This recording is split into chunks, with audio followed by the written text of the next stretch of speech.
食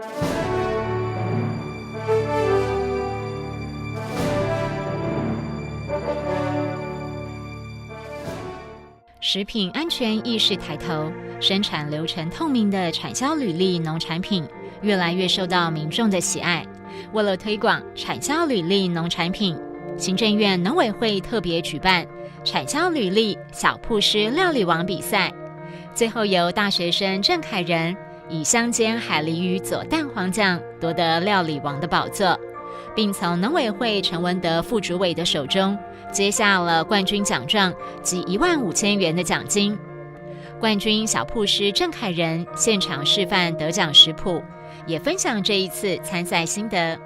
副主委陈文德表示，希望逐年提高产销履历农产品的市占率，为国人食的安全做更严格的把关。产销履历的产品啊，主要大概可以归类几项，一个是它产值比较高，为了彰显它的品质；一个呢是讲求安全性，一个是外销的需求。所以我们看看呢，在参加产销履历这些使用标章的最主要看茶叶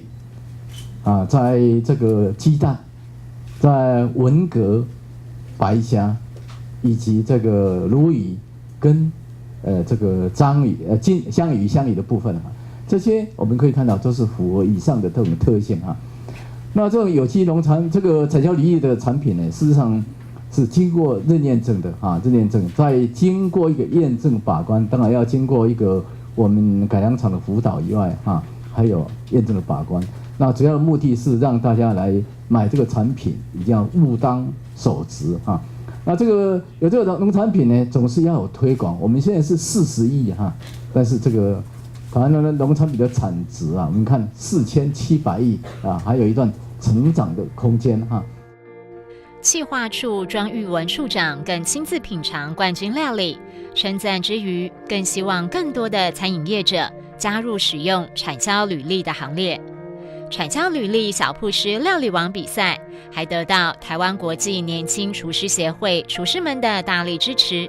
协会理事长黄景龙师傅更大秀伸手设计产销履历食谱，将您利用健康的料理方式和好的食材，在家也能够做出饭店级的美味。